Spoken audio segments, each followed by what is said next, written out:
What if a real-life love affair inspired Shakespeare to write his most famous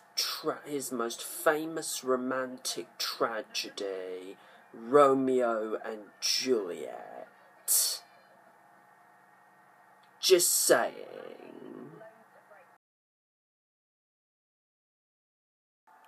Hello YouTube, Film Buff 06 here, coming your way with a review of the 1998 romantic comedy / period drama Shakespeare in Love, which was written by co-producer Marc and award-winning playwright Tom Stoppard. It was co-produced by the likes of Edward Zwick and Harvey Weinstein. It was directed by John Madden, who had made Mrs. Brown the previous year, as well as some episodes of Inspector Morse, and later went on to direct such movies as Captain Corelli's Mandolin and The Best Exotic Marigold Hotel. It stars Gwyneth Paltrow, who infamously won the Best Actress Oscar for her role in this film, which I will get into later in the review. And also Marvel fans might know her as Pepper Potts from the Iron Man films. Ralph Fiennes' younger brother, Joseph, Geoffrey Rush, Colin Firth, Ben Affleck, Dame Judi Dench, who in fact won the Best Supporting Actress Oscar for her extended cameo in this film.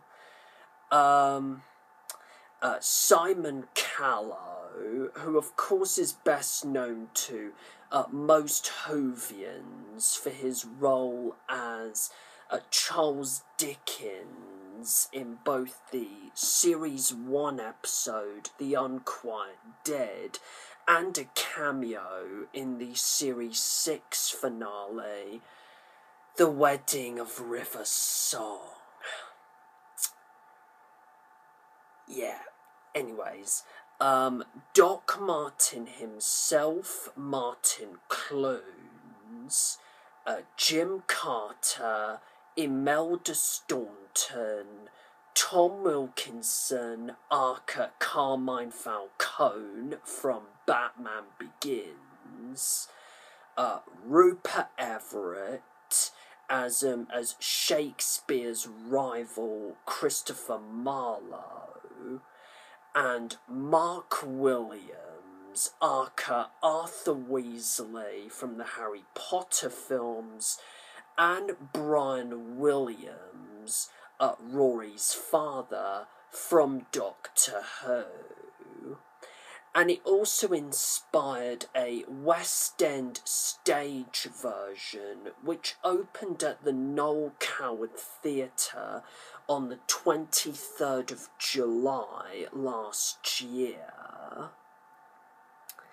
Now, Marc came up with the original idea for this film as far back as the late 1980s. The film initially went into production at Universal in 1991 with already constructed sets and costumes, Edward Zwick as director, and Julia Roberts cast as the character of Viola. But 6 weeks before shooting was due to begin, Roberts withdrew from the film at the last minute after she attempted to persuade Daniel Day-Lewis to play the part of Shakespeare alongside her, only for him to pass on it in order to do In the Name of the Father. And as a result, Universal dropped the project for several years. The production went into a turnaround phase, and it was a true nightmare for Zwick, as he was unable to persuade other studios to take up Norman's screenplay. But eventually, Miramax and producer Harvey Weinstein took an interest in the project and decided to go ahead with it, and the rest is history. Shakespeare in Love was nominated for 13 Oscars, including Best Supporting Actor for Geoffrey, Best Director for John Madden, Best Cinematography, Best Film Editing, Best Sound, and Best Makeup, and took home only 7 awards, including Best Original Screenplay for Norman and Stoppard, Best Original Score for Stephen Warbeck, Best Costume Design for Sandy Powell, and Best Art Direction from Martin Childs. The film has also become one of the biggest Oscar upsets in film history, when it beat out the likes of Elizabeth, Life is Beautiful, The Thin Red Line, and even Saving Private Ryan to win the Best Picture award. Now, the story of Shakespeare in Love takes place in 1593 Elizabethan England, and is about Will Shakespeare, played by Joseph Fiennes, who suffers from a nasty case of writer's block while trying to write his next play, a comedy called Romeo and Ethel, the Pirate's Daughter. See where this is going? For the Rose Theatre proprietor, Philip Henslow, played by Geoffrey, who is desperate to pay off his debts with the potential success of this new play, he eventually regains his writing mojo and finds his inspiration for what would become his greatest masterpiece, Romeo and Juliet, when he meets and instantly falls in love with a beautiful and wealthy young noblewoman named Viola de Lesseps, played by Gwyneth Paltrow, who is a passionate fan of both the theatre and Shakespeare's works, and aspires to live out her dream of acting on stage, despite the fact that women weren't allowed to do so at this particular period in time. So what she does is she disguises herself as a man named Thomas Kent in order to win the part of Romeo in his latest play. Once Shakespeare sees through her deception, he and Viola start a scandalous and forbidden love affair, despite the fact that he is already married and she is betrothed by Queen Elizabeth I, played by Dame Judi Dench, to marry a villainous, cold-hearted and humourless aristocrat named Lord Wessex, played by Colin Firth, meaning that they know they cannot stay together forever. And that is it, really. So, what are my thoughts on Shakespeare in Love? Was this film really deserving of the 1998 Oscar for Best Picture? In my honest opinion, no. Don't get me wrong, Shakespeare in Love is undeniably a really good film. But I just think it was the wrong movie to win that award. I mean, if anything, Saving Private Ryan was more deserving of that award than Shakespeare in Love, to be perfectly honest. I mean, the main reason why Shakespeare in Love won was because it was part of a typical awards campaign spearheaded by Harvey Weinstein. Other than that, what's there not to love about this movie? I mean, the story, I have to admit, is fictionalised, despite it featuring some real people as the characters, like Richard Burbage, Ned Allen, Philip Henslow, Shakespeare himself, obviously, Elizabeth I, Queen Elizabeth I, obviously, and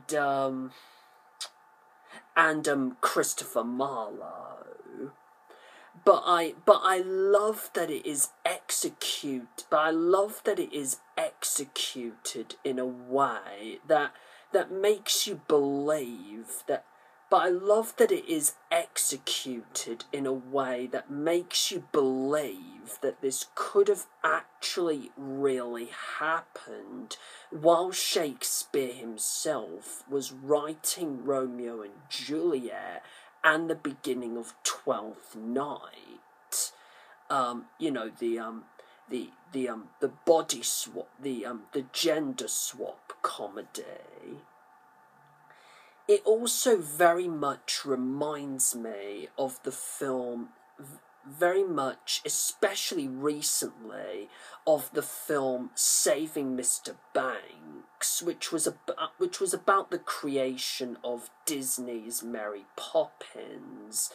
Although you could argue that Saving Mr. Banks was itself somewhat inspired by Shakespeare in Love. The screenplay by Marc Norman and Tom Stoppard is brilliant, featuring some of the most beautiful, intelligent, witty and exquisite pieces of period dialogue I have ever heard in a romantic comedy, as well as some fantastically clever and well integrated Shakespearean references aplenty, like Yorick's skull from Hamlet, the chest from Merchant of Venice, a little reference to the scene in Macbeth when the titular character begins to hallucinate and see Banquo's ghost during a lavish banquet in his palace.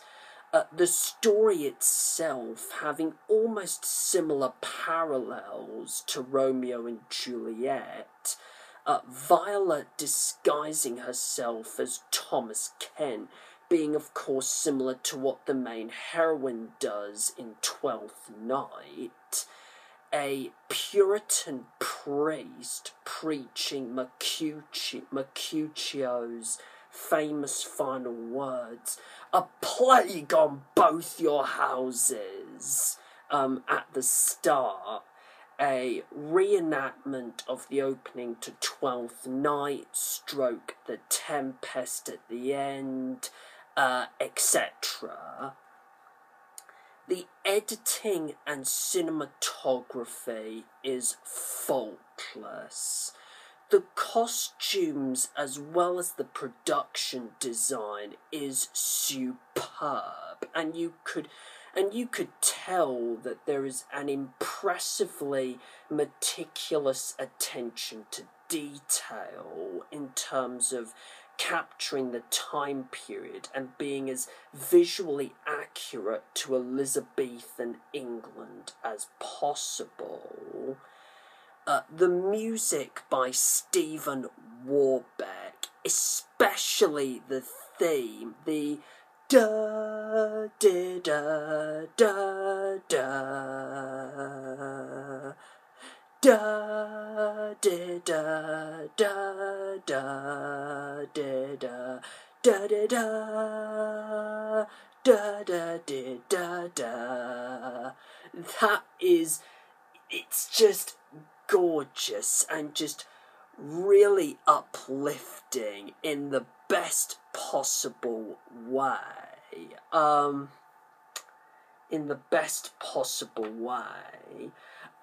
John Madden directs this film excellently and shows us that he has really done his homework, so to speak.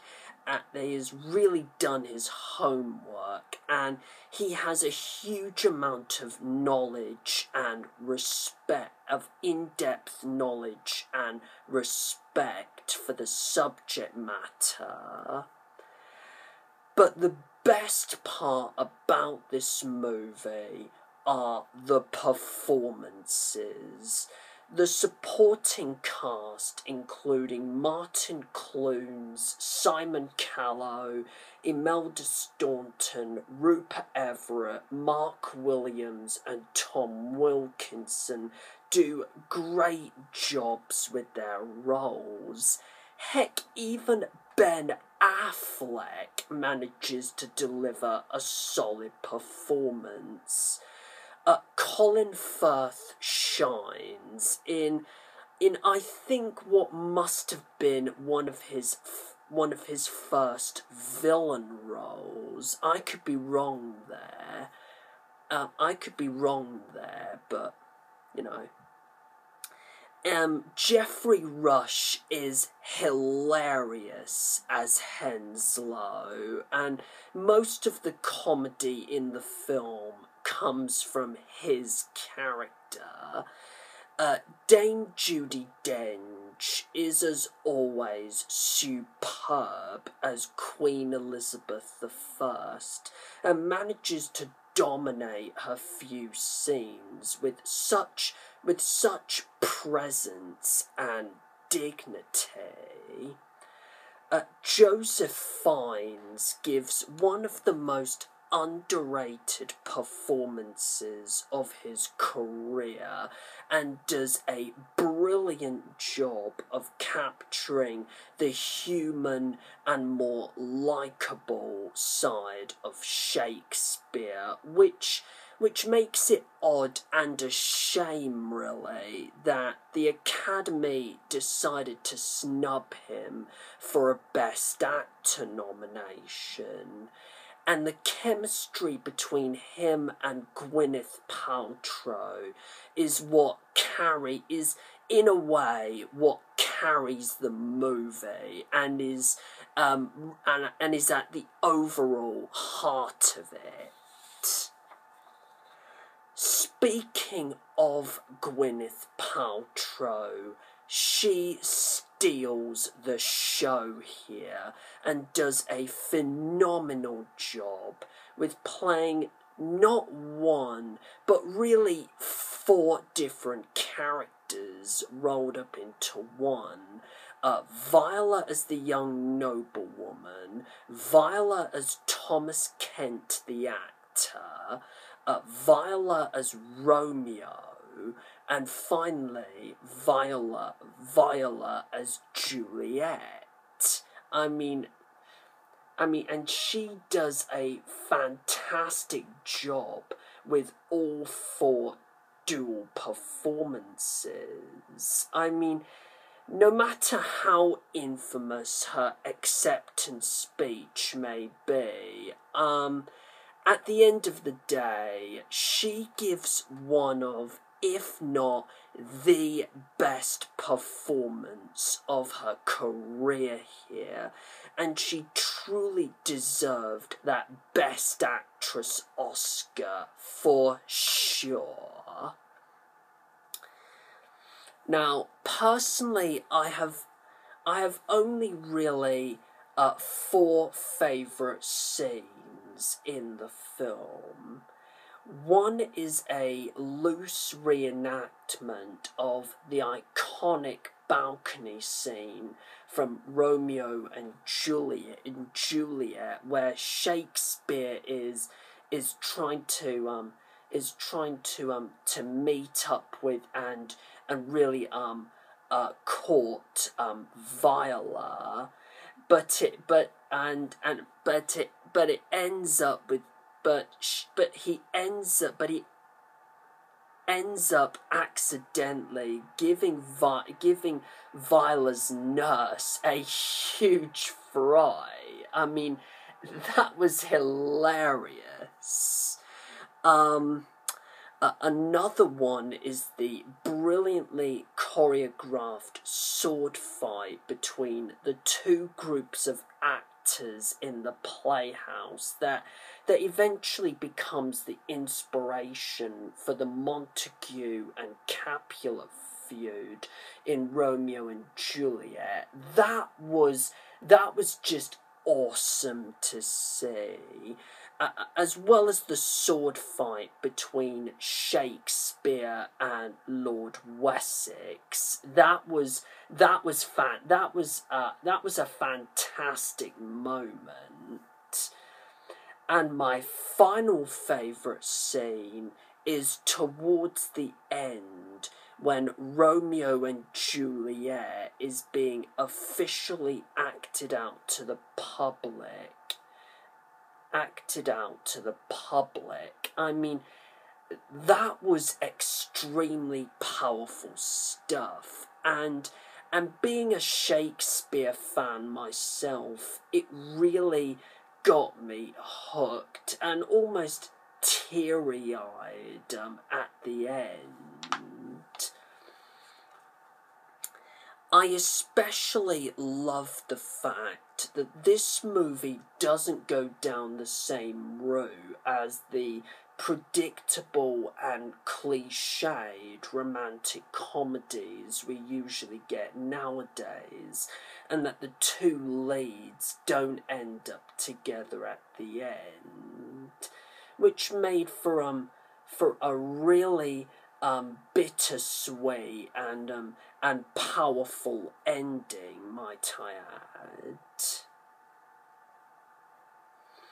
I also love that the film not only acts as a celebration of Shakespeare and his life, but also as a celebration of why movies are made in the first place, to tell the most extraordinary, meaningful, soulful, visionary and unique stories possible, and not to tell, run-of-the-mill, run-of-the-mill and generic stories, as 90% of movies nowadays tend to do. If you are a huge fan of William Shakespeare, or if you are someone who wants to break into the screenwriting and filmmaking process, like myself, I would very highly recommend that you check out Shakespeare in Love. In conclusion, despite my reservations on it not really deserving of its Best Picture win at the Oscars, as I said before, there is absolutely no denying the fact that Shakespeare in Love is one of the best romantic comedies ever made, and it deserves my overall rating of an awesome-tacular 10 out of 10. Now, feel free to leave a comment in the section below, and not only let me know your thoughts on Shakespeare in Love, and whether or not you think it deserved to win Best Picture, but also let me know what your favourite Shakespeare play is. Plus, feel free to subscribe to my channel. And until my next video, which is going to be a review of yet another Best Picture Oscar winner, 1990's Dances with Wolves. Do take care, everyone, and fare thee well.